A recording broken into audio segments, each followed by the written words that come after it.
You're listening to the Sisters in Loss podcast, a faith-based grief and loss podcast for Black women, where you will hear stories of miscarriage, infant loss, stillbirth, and infertility to learn there is a testimony in tragedy. You will learn how to heal, gain clarity, find hope and peace, and turn your pain into your purpose after loss. I'm your host, Erica M. McAfee. Welcome to episode 48 of the Sisters in Loss podcast. For the month of June, we are talking about infertility and IVF stories on the podcast.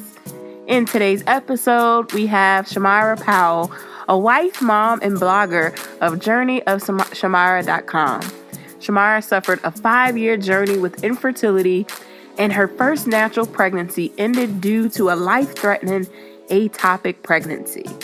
She and her husband decided to try IVF, and it was successful as she birthed her rainbow baby boy, Solomon. In this interview, we discuss how she struggled with depression, severely grieving, and how she was overall unhappy and unfulfilled after her loss. Chimyra started her blog, journeyofchimyra.com, to empower women to achieve and obtain all that they want in life. She hopes that her transparency will help shed a light on infertility and how we can overcome it while sharing resources and her journey through her blog. She desires for us to all be fruitful in all areas of life, to include motherhood, marriage, and career. Here is Chimyra Powell.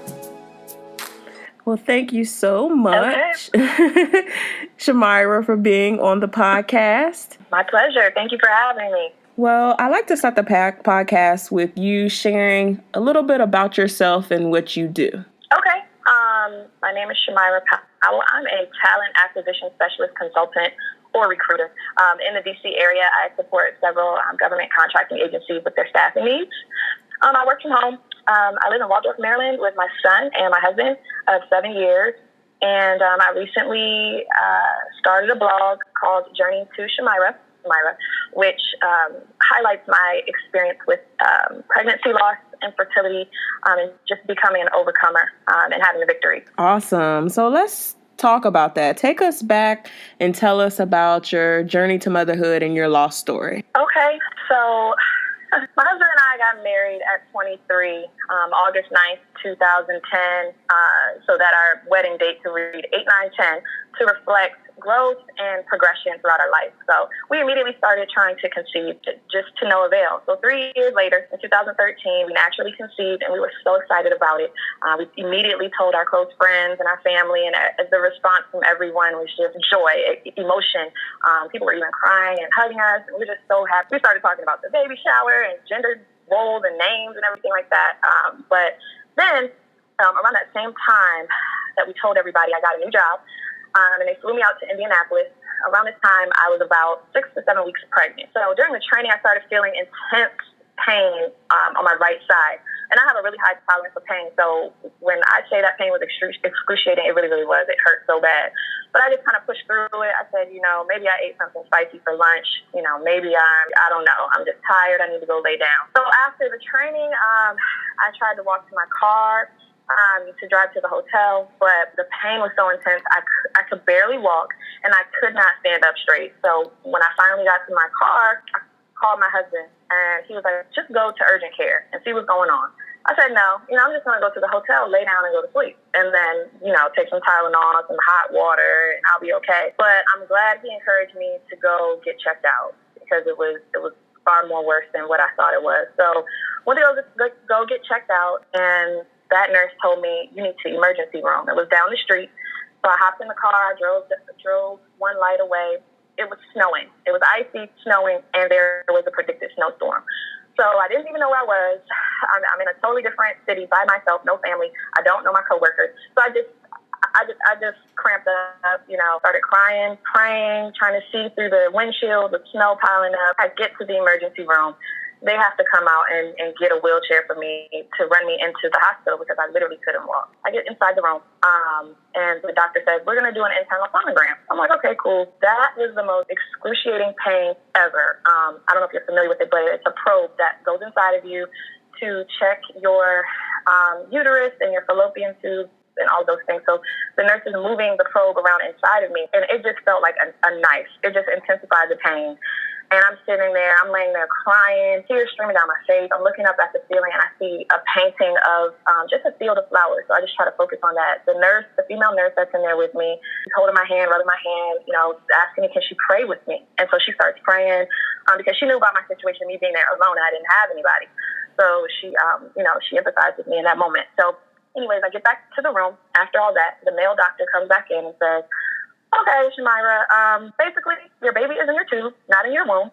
So I'm going to prepare you for emergency surgery, and I'll see you afterwards. And I was like, okay, that sounds great. I look over to the female nurse who was in there with me, who had prayed with me earlier, and she immediately started crying. She was like, I don't think you understand, honey, what's really going down. They are going to,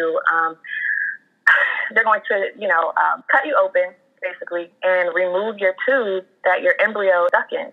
And I was like, okay, good. And then they're going to put the baby in my womb. And she was like, no, after that, you will not be pregnant after the surgery. I freaked out. I yelled no. I started crying hysterically.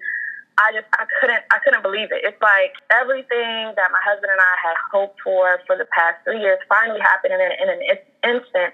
It was snatched away from me. So she consoled me. She was crying with me. She started praying for me. Again, later, she became a very close friend of mine because we had several conversations about her journey with loss and infertility with her spouse and the miscarriages that she had. So in that moment, she really connected with me, and I'm so grateful for her. So ended up going into surgery. The surgeon asked again, can I pray with you? I understand you're out here by yourself. I called your mother. She's going to drive from D.C. to Indianapolis to be with you so you don't have to fly back. And after the surgery, you'll be fine. I promise you, you'll be okay. So after the surgery, that same surgeon came into my room and explained everything that happened, explained the procedure, and then said to me, I just want to be honest with you and let you know that you'll probably never be able to conceive. And if you do, it will really be a miracle. So you may want to look into other options for conception or, motherhood, but I don't think that you'll ever be able to have a kid. And she just gave me the paperwork and walked out. To explain it, I just felt so broken. I felt so hopeless. I felt defeated. I actually believed her in that moment that, I'm never going to be a mom. I'll never be able to carry my child. And so immediately after that, grief set in like never before. I had always been a very happy person, really confident, really, happy with my marriage, happy with my friends. But looking back at who I was after that situation occurred, I wasn't myself. I just remember it being a dark, black time for me. And I was just very sad and depressed. After you flew back home and you had time to process it, how did the loss affect you individually, and then how did it affect your marriage? Okay, so individually, it seemed like everything was a trigger. I mean, I would just want to watch TV, and I would see a Pampers commercial, or I would see a commercial about formula, or a mother and a son being hacked, immediately start bawling, crying. Before that point, I used to journal a lot. I wrote down things that happened throughout my day, my prayers to God, writing. I love writing.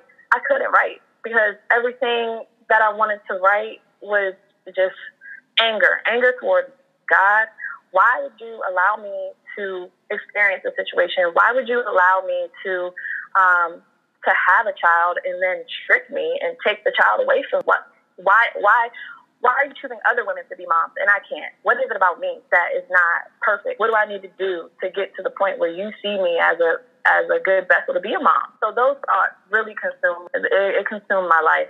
And even at work, I remember being at work, that new job that I got, I had my own office. I spent days with the door closed, headphones in, just trying to listen to gospel music, scriptures, reading scriptures, listening to sermons, anything to just stay focused on work. But I couldn't. There were 3 pregnant women walking around my office. So that was a reminder that, look, so it just seemed like everything was intensified with babies, pregnancies, and being able to conceive. And it was just another reminder that that's something I can't do. So it made me very angry and bitter, very angry towards my husband. I blamed him for a lot of things. So he didn't come to India with my mother. So that was something that that I attacked him about most of the time during our marriage afterwards. How he wasn't there for me. What was so important that you couldn't come, but my mother came. I'm supposed to be able to, depend on you, and you weren't there when I needed you the most. Do you even want a baby with me? Like, those types. It's crazy when I look back. When I said those things to him, I think he really knew where it was stemming from, because he never raised his voice or anything. He would say comments back, but it was never anything, super hurtful. He would say things like, he would see me crying, and it would be like years later. He's like, you're still crying about that? You should be over that by now. Come on, it's been 2 years. Really? You're still crying? And that would be very hurtful, because I just don't think he understood. He didn't understand because it wasn't him, that was carrying the baby. So it was tough. I understand that. So how did it affect your faith in God? How did your loss affect your faith in God? My faith was really tried. I stopped reading as often as I normally would, reading the Word.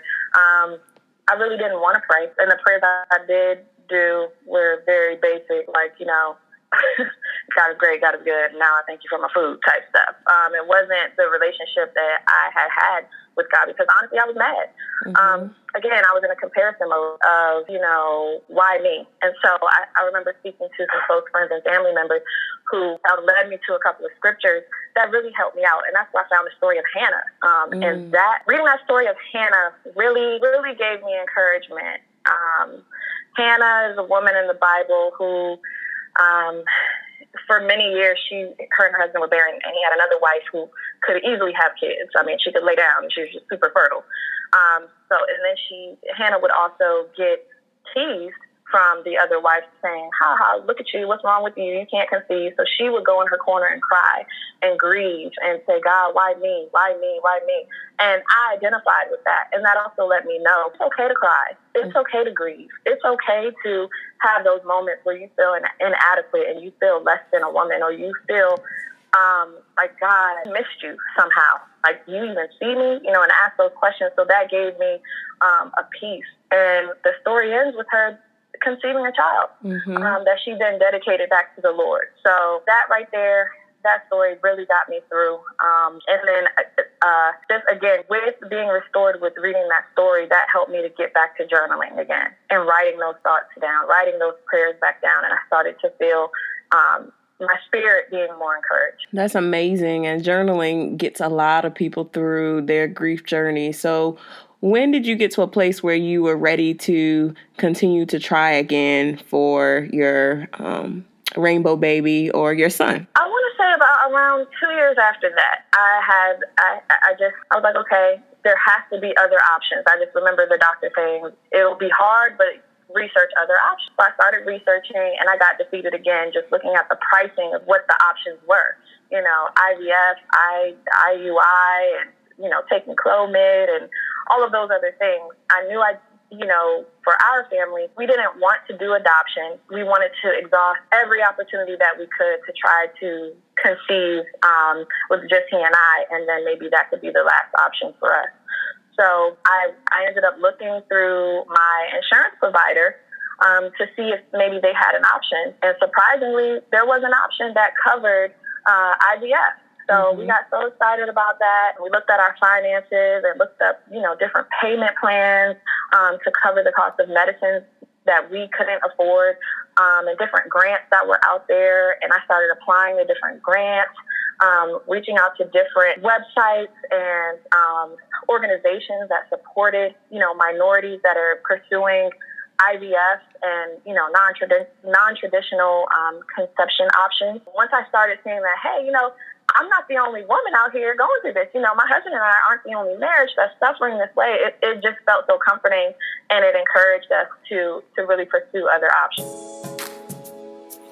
The Sisters in Loss community is holding a baby shower on Saturday, July 14, 2018 in Virginia.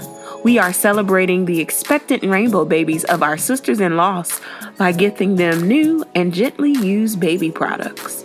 We are talking about the works from diapers to strollers. If you know another angel mom who is currently pregnant with their rainbow baby, please go to babyshower.sistersinloss.com to register to receive gifts. If you would like to donate to the community baby shower, go to babyshower.sistersinloss.com for more information.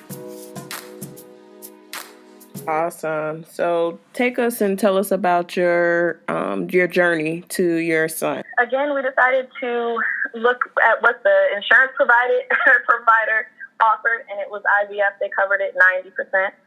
So that was great for us. So pursuing that meant that there were a lot of tests that I had to undergo. They tested my blood, my husband's blood, and made sure that we didn't have any diseases or anything in our bloodline that would hinder us from being successful this time with pregnancy. They knew my medical history. I only have one fallopian tube, and the one fallopian tube that I have is not functioning properly. So the doctor let us know that had we continued to try to conceive naturally, it would seriously be a miracle to try to really conceive. So scientifically, I understood that. So we pursued IVF. We went through a clinic that was Christian-based, so they were very encouraging and, reverted us back to the word and everything like that through the entire process. Now, the medicine and shots that I had to take had to be administered at home. So the very first time that I had to inject myself with a needle at home was just the worst thing ever. My husband had to help me up. We had to try to ice my skin and everything and get it in there. And so the very first time I was crying, shaking. I thought, what if I stick it too far? And it was just a mess. But we got through it. And after I did it the first time, I was like, okay, this is not too bad. And then I just kept remembering, this is going to get you the baby that you've always wanted. So you have to do this. And I would just try to keep encouraging myself, and it worked. So did the shot. I'll walk you through the entire IVF process. So basically what happened was after I took the shot for the hormones, we went into the clinic, and my husband's sperm was implanted into an egg that had been extracted from my body. So they put the sperm and the egg together outside of my body, and then they implanted the embryo inside of my womb. And so that's how the conception happened. And that's how the embryo was implanted into my womb. Outside of that, it was very painful. The recovery time was painful. I had to sit down, lay down, wear a heating pad, take, painkillers in order to, alleviate some of the pain. But it was nothing compared to the loss that I had endured. And I also remembered that, this is everything that's happening is getting me one step closer to having the child that we always wanted. So we just kept that in mind. Yeah, I thank God for medicine. I thank God for doctors. I thank God for other options. I really thank God for the IVF process and us being able to take advantage of it. Right. And that's a blessing that insurance covered it and you were able to, have to come out your pocket with little money compared to how much it normally costs, the full cost of the treatment and the implantation back into you. So we know how expensive that is. It cost $10,000. So the overall procedure was upwards of $10,000, just depending on your medical history. Mm-hmm. And the only thing we had to pay out of pocket was $100 towards medication. Everything else was covered. Girl, that is a blessing. That was a blessing for real. Awesome. So you were able to carry your son full term? So just when I thought that was done, I'm carrying a child. This is amazing. No. So I had to go to the doctor, a high-risk doctor, every single week. Every single appointment, the doctor that checked me out told me, if you carry your son to 12 weeks, it's a miracle. I wouldn't expect you to have your hopes set on going full term or even having a live birth out of this pregnancy. Every appointment was just letting me know that, at any time, you can lose your baby. That was the vibe that I got. So after every appointment, I was sad, I was crying. And then once I got to about 4 months pregnant, I have what is called a dynamic cervix. So whereas normal women, their cervix stays closed during the entire pregnancy. Mine just opens and closes on its own. Oh, wow. And yeah. I've never heard of that. That's interesting. Yeah, it's called a dynamic cervix. So it just opens and closes on its own.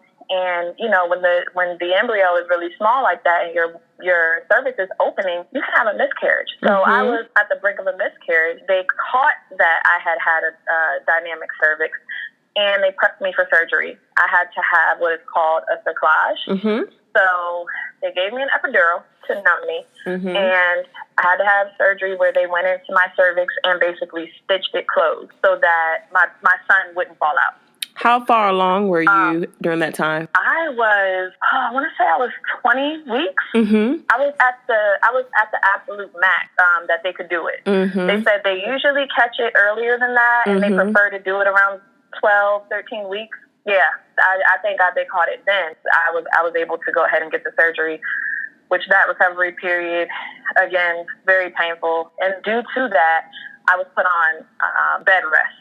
Extreme bed rest. She said I only need to get up to use the restroom and to maybe go to the kitchen and put something in the microwave, or grab something to drink from the kitchen and immediately go and lay back down. So that's how I spent the rest of my pregnancy, because she was like, the farther along I go in my pregnancy, the heavier he will get, and it will put a strain on the stitches. And then even that could be, detrimental. So we don't want to have anything, like that happen. So just lay down, sit down, do not move.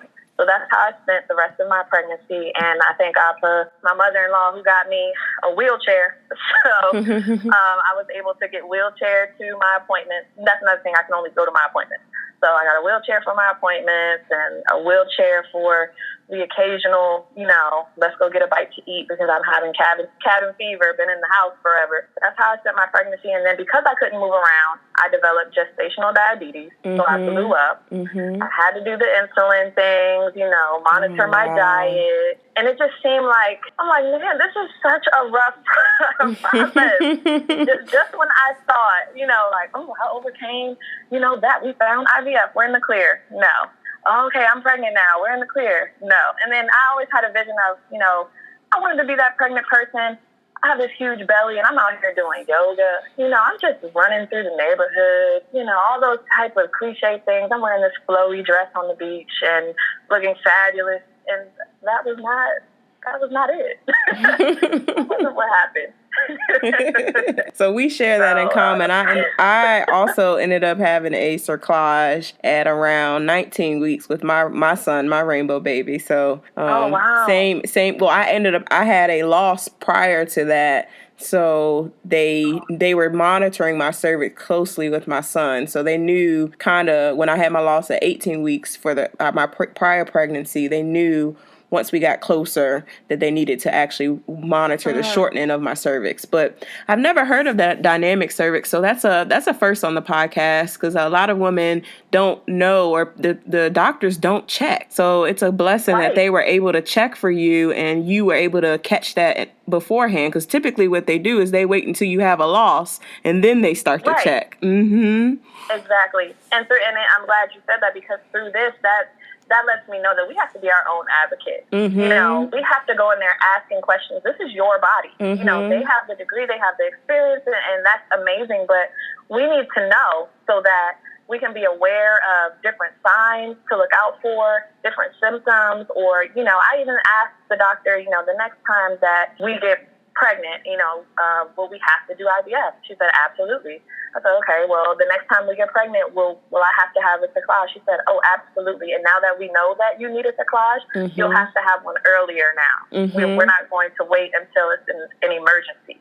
So just knowing that gives me something to look forward to and say, okay, now I know what experiences I'll have to endure again. And it just puts it into perspective, and it lets me, know more about my body and what's going on. So we have to be our own advocate. Awesome. I'm happy that you shared that and shared your journey with your rainbow baby, because I think that we, like you said, we think it's all roses and petals once you actually get pregnant, but sometimes it's not. We all have those high-risk pregnancy journeys that we just need to share those stories so people understand that, this is something that you may endure if you're ready to take this journey. Actually, I did not make it to full term. Oh, okay.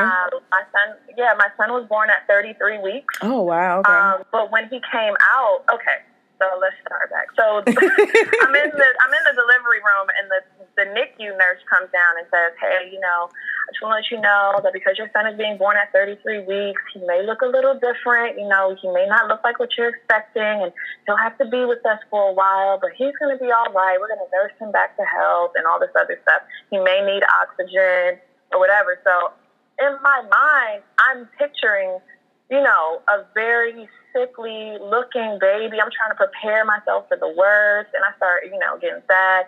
My mom and my husband are in the room like, "We don't receive that. No, we don't know."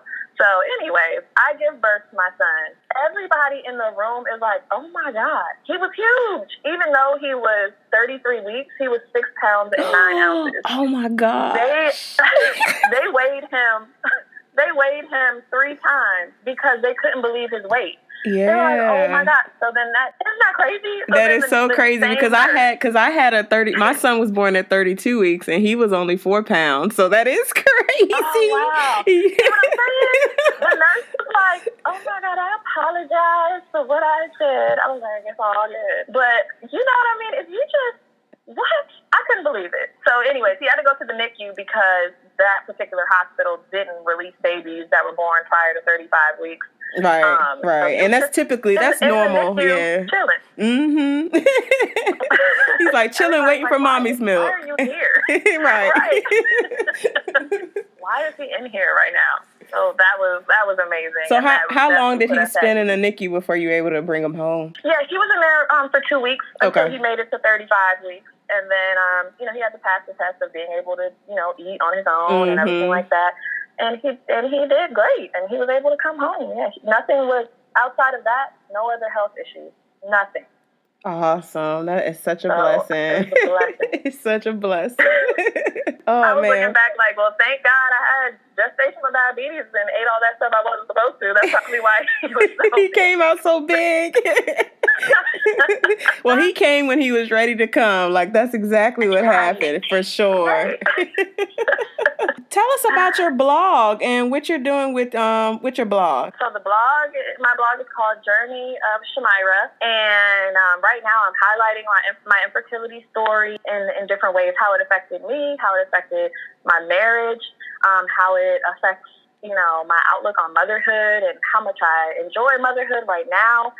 And I just am excited that I took the step out there to just put it out there.